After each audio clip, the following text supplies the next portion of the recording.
The four Gospels: Matthew, Mark, Luke, and John. The first three, Matthew, Mark, and Luke, are called the Synoptic Gospels, because they include many of the same stories, often in a similar sequence and in similar wording. Why four Gospels? Why the 3-to-1 split? The answer is found in the book of Revelation. The book of the generation of Jesus Christ, the son of David, the son of Abraham.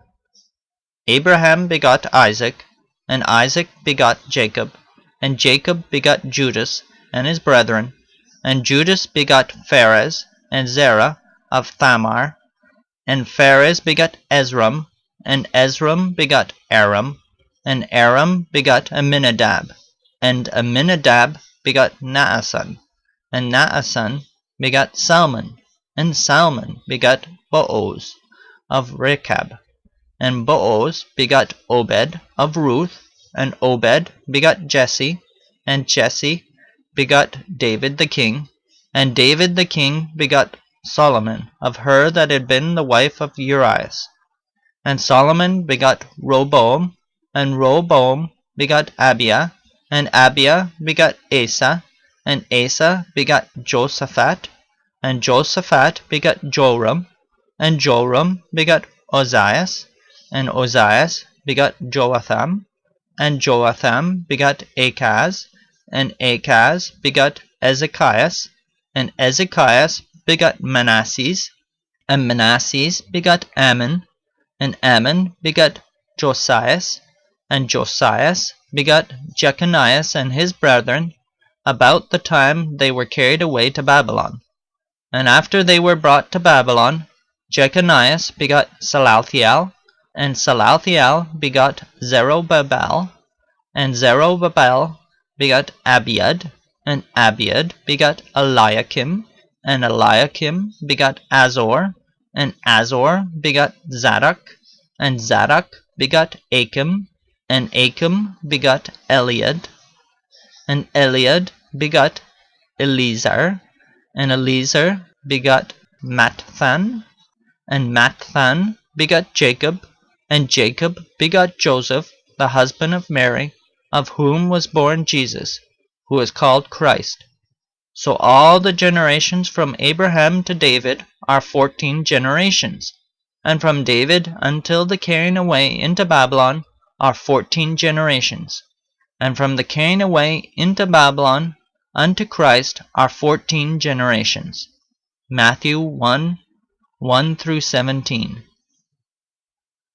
And Jesus himself began to be about 30 years of age, being, as was supposed, the son of Joseph, which was the son of Heli, which was the son of Matthat, which was the son of Levi, which was the son of Melchi, which was the son of Janna, which was the son of Joseph, which was the son of Mattathias, which was the son of Amos, which was the son of Nahum, which was the son of Esli, which was the son of Nege, which was the son of Maath, which was the son of Mattathias, which was the son of Semei, which was the son of Joseph, which was the son of Judah, which was the son of Joanna, which was the son of Reza, which was the son of Zerubbabel, which was the son of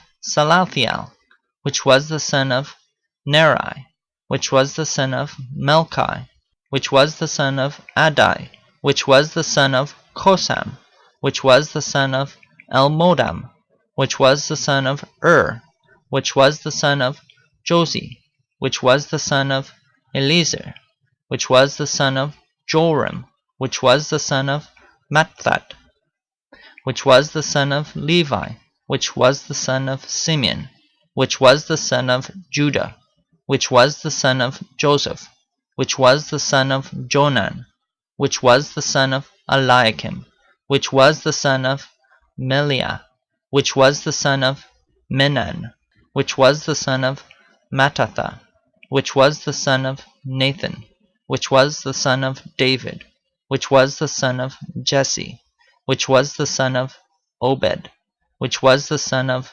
Booz, which was the son of Salmon, which was the son of Naasson, which was the son of Amminadab, which was the son of Aram, which was the son of Ezram, which was the son of Pharez, which was the son of Judah, which was the son of Jacob, which was the son of Isaac, which was the son of Abraham, which was the son of Thara, which was the son of Nachor, which was the son of Serug, which was the son of Ragu, which was the son of Phelek, which was the son of Heber, which was the son of Salah, which was the son of Canaan, which was the son of Arphaxad, which was the son of Sem, which was the son of Noe, which was the son of Lamech, which was the son of Methuselah, which was the son of Enoch,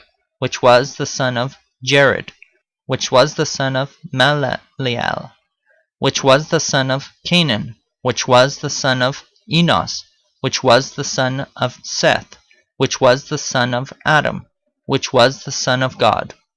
Luke 3:23-38. Returning to the four Gospels, here is the genealogy of Jesus as given in the Gospel of Matthew minus its female progenitors. No genealogy is given in the Gospel of Mark. The genealogy of Jesus as given in the Gospel of Luke, and no genealogy is given in the Gospel of John. Now notice two major differences between the genealogies as given in the Gospel of Matthew and Luke. And David the king begot Solomon of her that had been the wife of Urias. And Solomon begot Rehoboam, and Rehoboam begot Abiah, and Abiah begot Asa, and Asa begot Josaphat, and Josaphat begot Joram, and Joram begot Ozias, and Ozias begot Joatham, and Joatham begot Achaz, and Achaz begot Ezekias, and Ezekias begot Manasses, and Manasses begot Ammon, and Ammon begot Josias, and Josias begot Jeconias and his brethren about the time they were carried away to Babylon. And after they were brought to Babylon, Jeconias begot Salathiel, and Salathiel begot Zerubbabel. Matthew 1:6-12. Zerubbabel, which was the son of Salathiel, which was the son of Neri, which was the son of Melchi, which was the son of Adai, which was the son of Kosam, which was the son of Elmodam, which was the son of which was the son of Josi, which was the son of Eliezer, which was the son of Joram, which was the son of Matthat, which was the son of Levi, which was the son of Simeon, which was the son of Judah, which was the son of Joseph, which was the son of Jonan, which was the son of Eliakim, which was the son of Meliah, which was the son of Menan, which was the son of Mattatha, which was the son of Nathan, which was the son of David. Luke 3:27-31. Returning to the four Gospels, take note of the following two people in Matthew's genealogy: King David and Salathiel. Note that these two people are also present in Luke's genealogy. King David, and once again, Salathiel. Why call attention to these two?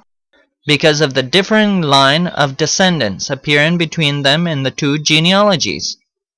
Notice the descendants of King David according to Matthew's genealogy: King Solomon, King Rehoboam, King Abiah, King Asa, King Josaphat, King Joram, King Ozias, King Joatham, King Achaz,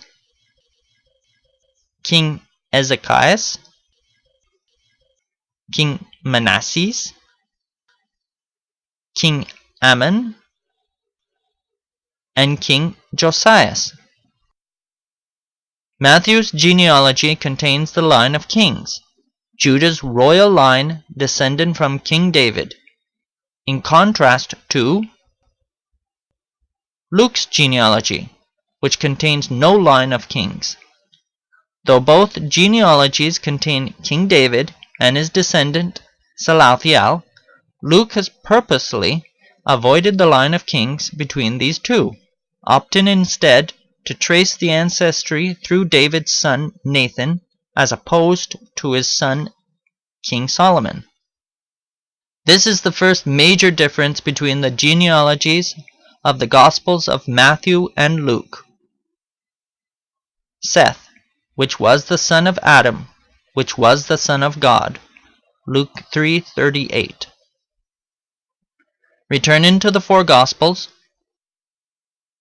Luke's genealogy traces the ancestry all the way back to Adam, the first man. This is the second major difference between the genealogies of the Gospels of Matthew and Luke. Now the birth of Jesus Christ was on this wise. And Joseph knew her not till she had brought forth her firstborn son, and he called his name Jesus. Now when Jesus was born in Bethlehem of Judea in the days of Herod the king, Matthew 1:18, 25, and 2:1. The beginning of the gospel of Jesus Christ, the Son of God, as it is written in the prophets, Behold, I send my messenger before thy face, which shall prepare thy way before thee. The voice of one crying in the wilderness, Prepare ye the way of the Lord, make his paths straight. John did baptize in the wilderness, and preach the baptism of repentance for the remission of sins. Mark 1:1-4. And it came to pass in those days that there went out a decree from Caesar Augustus, that all the world should be taxed. And this taxing was first made when Cyrenius was governor of Syria. And all went to be taxed, every one into his own city.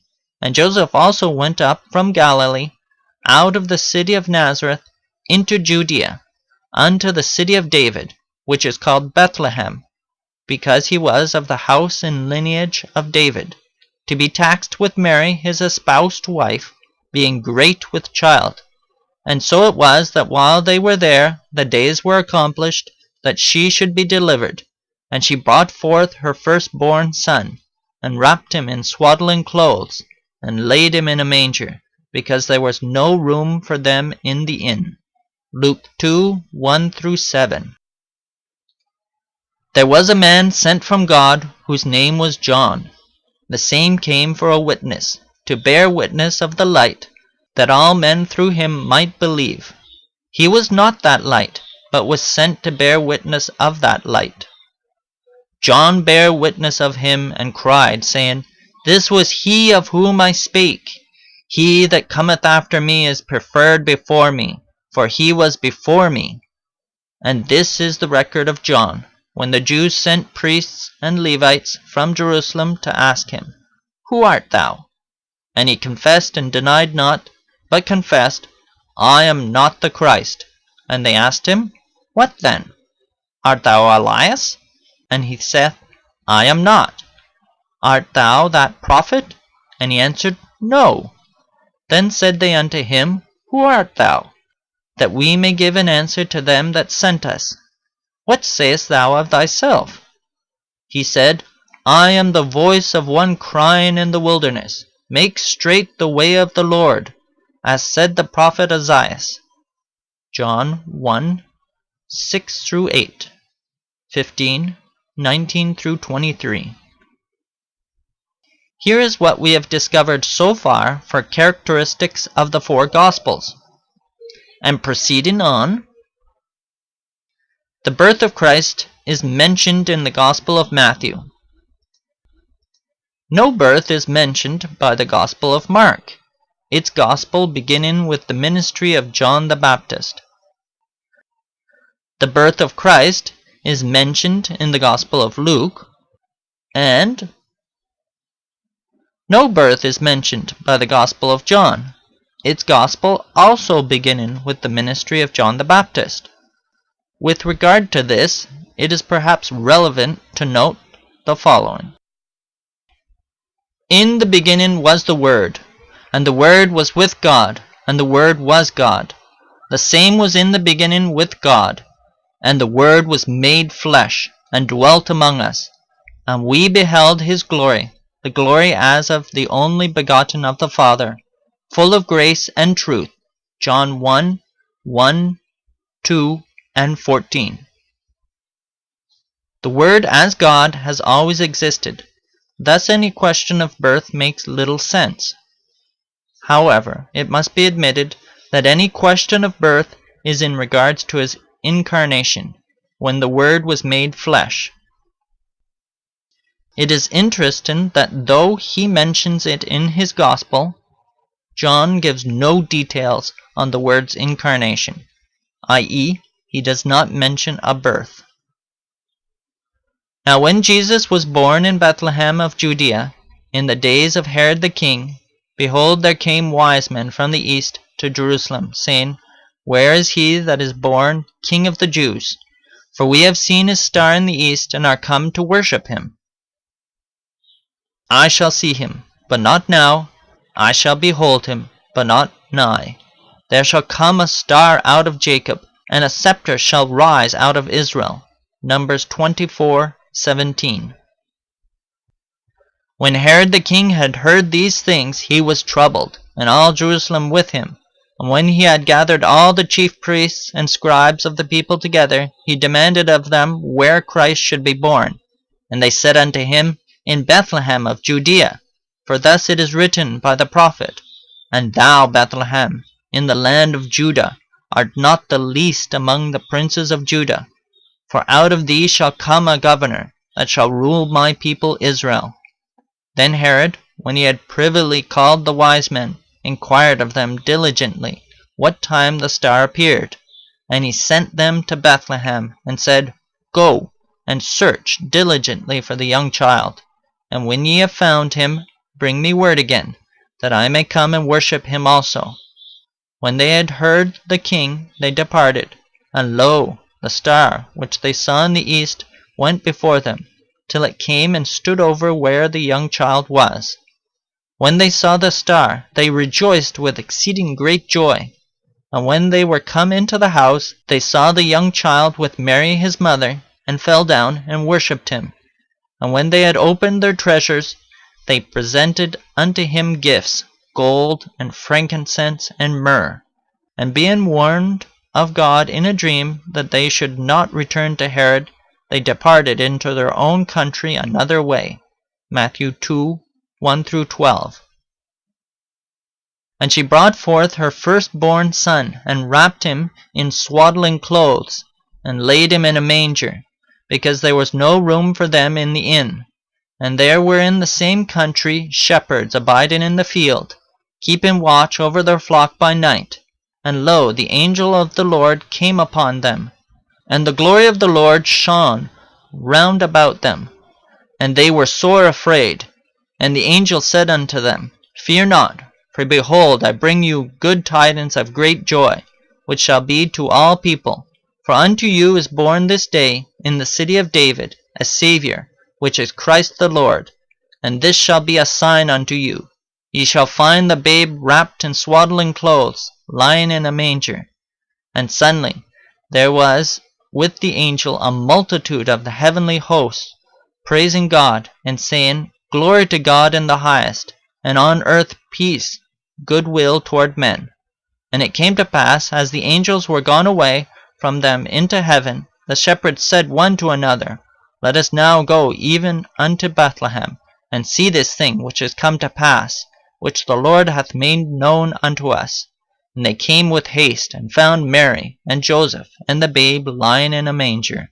Luke 2:7-16. Returning to the four Gospels, notice that according to the Gospel of Luke, Jesus is born in a stable, and that the Gospel of Matthew is completely silent on the circumstances of his birth. According to the Gospel of Matthew, Jesus is visited by kings, the wise men, while, according to the Gospel of Luke, Jesus is visited by shepherds. Matthew makes no mention of the shepherds. Luke makes no mention of the kings. In the Gospel of Matthew, Jesus is called a king. He is worshipped as a king,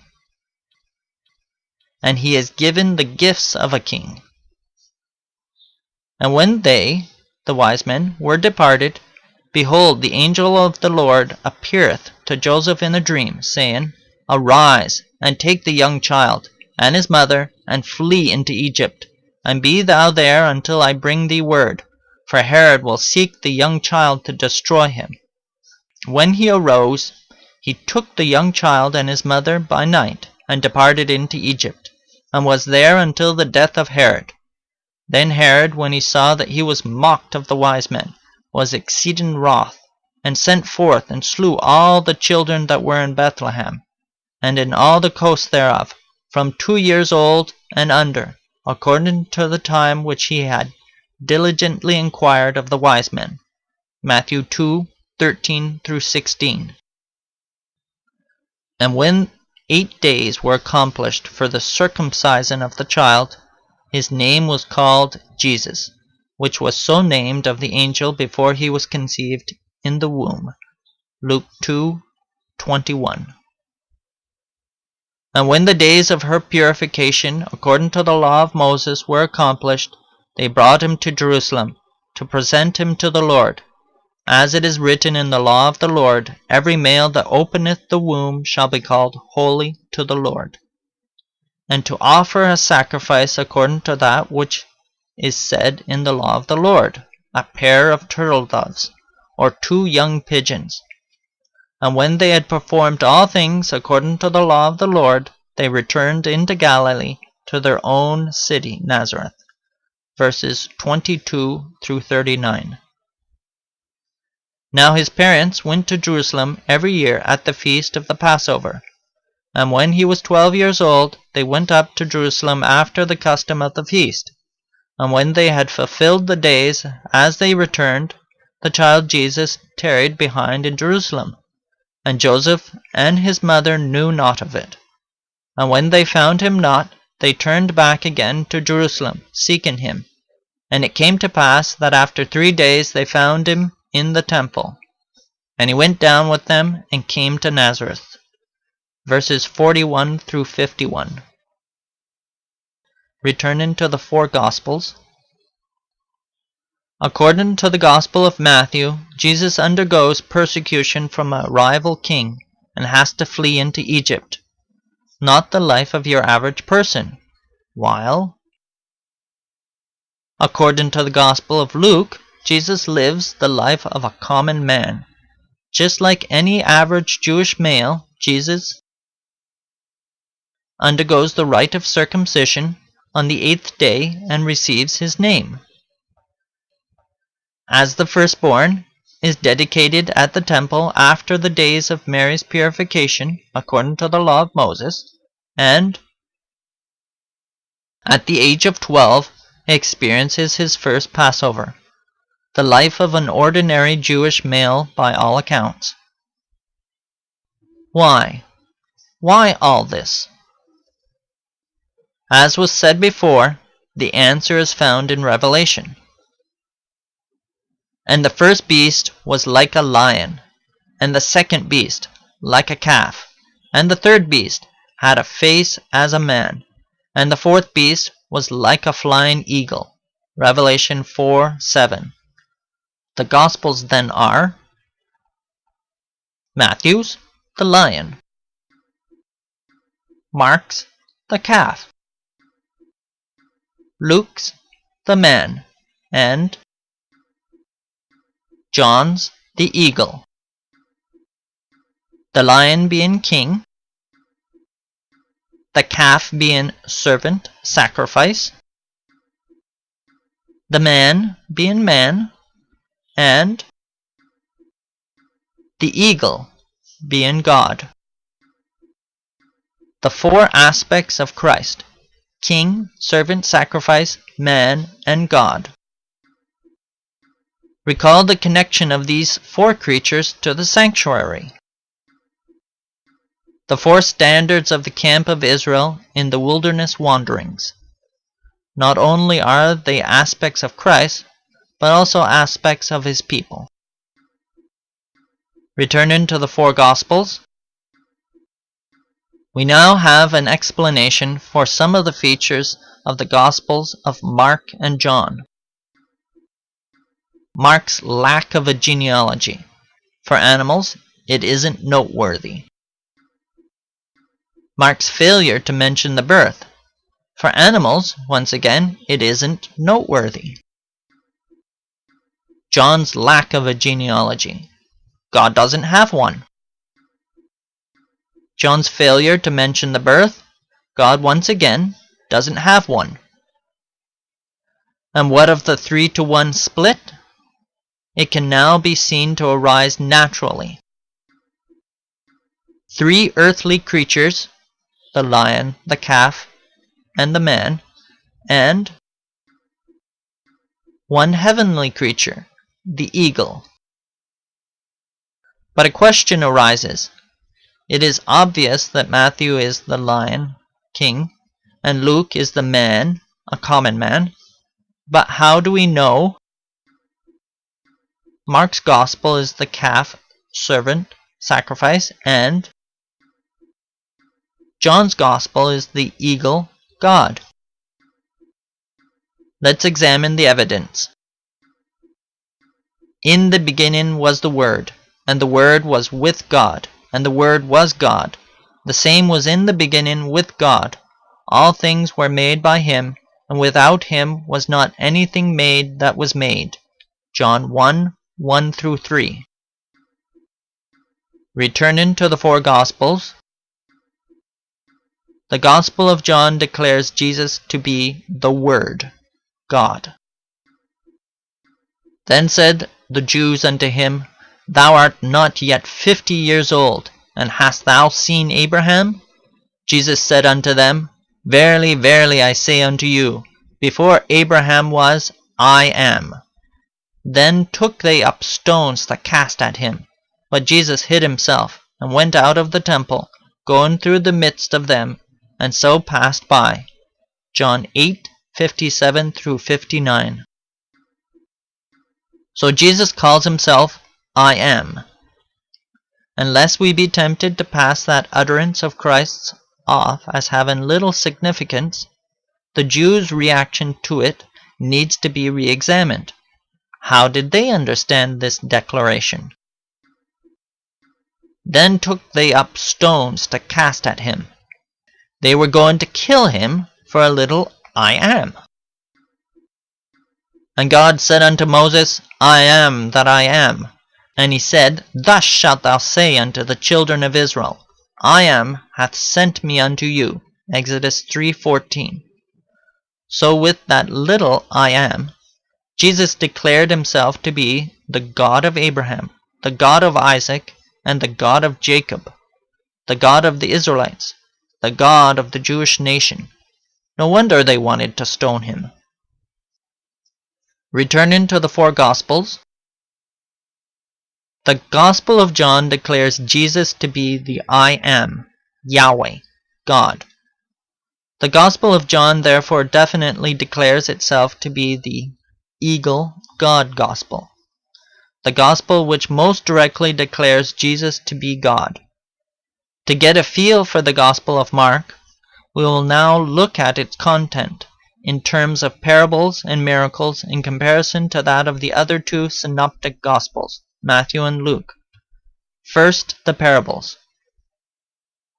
Matthew's Gospel contains 24 out of the 44 parables recorded by the Gospel writers, or 55%. Mark's Gospel contains 8 out of the 44, or 18%, and Luke's Gospel contains 30 out of the 44, or 68%. Here's an enumeration of the parables in the four Gospels. Returning to the four Gospels, now the miracles.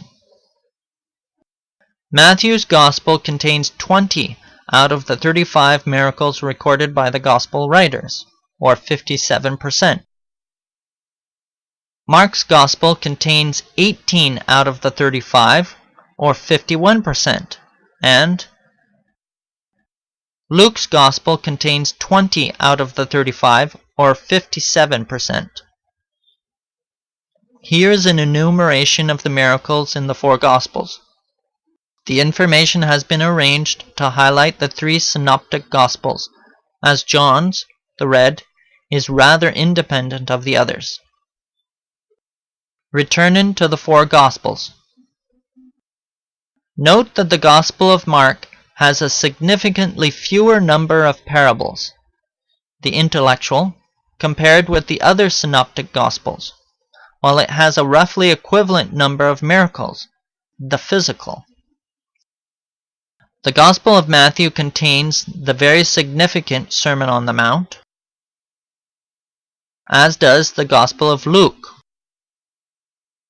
while it is absent from the Gospel of Mark. The Gospel of Matthew contains Christ's eulogy for John the Baptist, as does the Gospel of Luke, while it is absent from the Gospel of Mark. The Gospel of Mark is characteristically less intellectual than the other Gospels, an action Gospel as opposed to an intellectual one. Similar to an animal, perhaps? So we have the four Gospels, explained by the four creatures of Revelation 4:7. But Revelation has more. And the four beasts had each of them 6 wings about him. Revelation 4:8. 4 angels? The 4 angels of Revelation. Revelation 14, 6-13, and 18, 1-8. The first angel. Revelation 14, 6-7. The second angel, Revelation 14:8. The third angel, Revelation 14:9-13. And the fourth angel, Revelation 18:1-8, where each of the 4 angels are characterized by the first angel, the investigative judgment and the Sabbath. The second angel, Babylon has fallen. The third angel, the executive judgment and Sunday versus the commandments. And the fourth angel, Babylon has fallen. Come out of her, my people. So there we have our 4 angels. Now take note of the natural pairing of these 4. The first angel with the third angel, both involving a judgment and a worship day.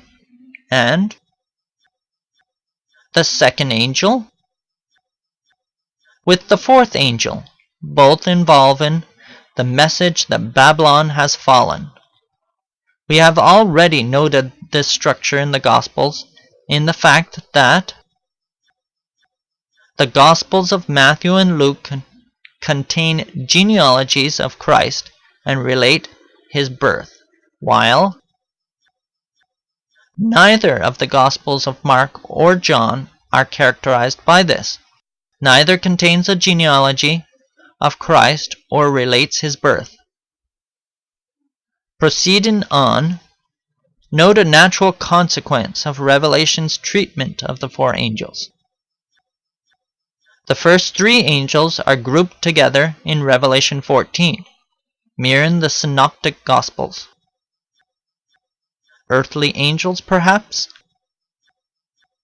While the fourth stands alone in chapter 18. Another angel come down from heaven, having great power, and the earth was lightened with his glory. Verse 1. An obviously heavenly angel. Ready for more?